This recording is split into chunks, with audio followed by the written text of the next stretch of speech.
Shalom Bapak Ibu, dengan kami dalam program 5 menit penuh harapan, sukacita oleh Roh Kudus memenuhi kehidupan kita semua. Kita melanjutkan pembelajaran kita Bapak Ibu setelah Musa kemudian membunuh orang Mesir itu. Bapak Ibu yang dikasihi Tuhan, kita tahu ceritanya bersama-sama. Keesokan harinya atau beberapa saat kemudian, dia melihat sesama orang Ibrani bertengkar. Dan Musa bermaksud untuk mendamaikan saudara-saudaranya. Tapi maksud baik tidak selalu diterima dengan baik. Ketika dia berusaha melerai saudara-saudaranya yang sedang bertengkar itu Bapak Ibu, lalu kemudian salah satu dari mereka berteriak dan berkata, "Siapa yang mengangkat engkau menjadi hakim atas kami? Apakah engkau akan membunuh kami juga seperti engkau membunuh orang Mesir kemarin?" Begitu mendengar perkataan itu, Musa ketakutan. Bapak Ibu kita tahu ceritanya bersama-sama, lalu kemudian melarikan diri. 40 tahun sekurang-kurangnya dia melarikan diri. Ini fase kedua dari kehidupannya. 40 tahun pertama dia di istana. 40 tahun kedua kemudian dia ada di padang gurun. Kemudian dia kelihatannya menikah. Lalu kemudian dia menggembalakan kambing domba mertuanya yang bernama Jitro. 40 tahun lamanya fase kedua dari kehidupannya. Dia sebagai gembala di padang gurun, Bapak Ibu yang dikasihi oleh Tuhan. Nah, apa pembelajarannya untuk Bapak Ibu dan saya? Ada beberapa hal yang kita perlu renungkan. Yang pertama dari peristiwa tadi Bapak Ibu, sekali lagi Musa bermaksud baik, ingin melerai rekan saudara sebangsanya supaya jangan bertengkar. Tetapi malah kemudian Musa seperti diancam, diintimidasi oleh mereka. Bapak Ibu, dalam hidup ini kadang-kadang kita bermaksud baik.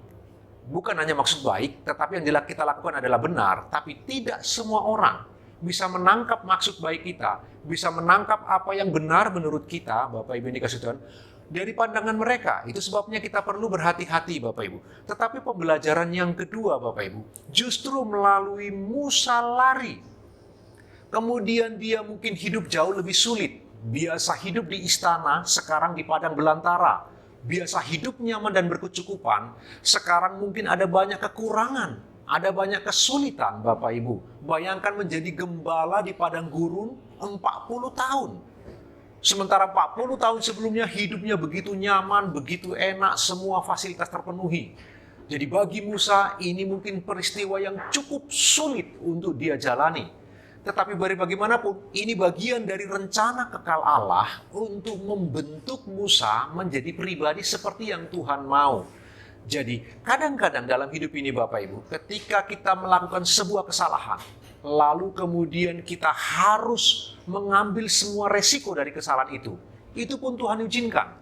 Untuk mendatangkan kebaikan bagi kita, membentuk karakter kita melalui kesalahan itu, kemudian Tuhan menunjukkan rencana kekalnya. Melalui kesalahan kita, Tuhan ingin membawa kita kepada kehendak kudusnya.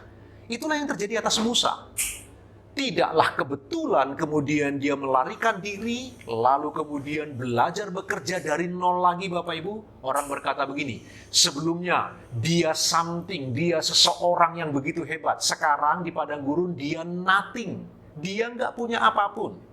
Dia meninggalkan semua kemegahan di masa lalu. Dia dibentuk oleh Allah, digarap oleh Tuhan. Sampai menjadi orang yang begitu lembut hati di hadapan Tuhan. Firman Allah berkata tidak ada orang yang lebih lembut hati lebih daripada Musa Bapak Ibu. Karena itu Bapak Ibu dan saya, jika kadang kita berbuat sebuah kesalahan dan karena kesalahan itu kita harus mengambil semua resiko. Kita harus terkena konsekuensi dari kesalahan kita. Jangan putus asa, jangan kecewa. Itu pun bagian yang Tuhan izinkan untuk membentuk karakter kita. Lalu kemudian kita bertemu dengan kehendak dan rencana Allah yang sejati. Bapak Ibu yang dikasihi Tuhan, jika kita tidak pernah gagal, kita tidak pernah mengalami konflik, kita tidak pernah benturan, kita tidak pernah gesekan, bagaimana mungkin karakter kita terbentuk? Bagaimana mungkin kita bisa tahu kehendak dan rencana Allah dalam hidup kita? Semua orang besar mengalami ini semua Bapak Ibu.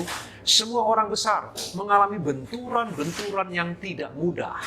Tapi kemudian dari situlah mereka dibentuk, dari situlah mereka menjadi pribadi seperti yang Tuhan mau. Bapak Ibu sepanjang hari ini, jika kita bertemu dengan hal-hal, kesulitan-kesulitan oleh karena kelalaian kita juga barangkali, itu pun bagian dari diizinkan Allah untuk membentuk Bapak Ibu dan saya seturut dengan gambar putranya, Tuhan Yesus Kristus yang kita sembah. Karena itu renungkan firman Tuhan sepanjang hari ini Bapak Ibu, sambil Bapak Ibu beraktivitas. Tuhan Yesus memberkati.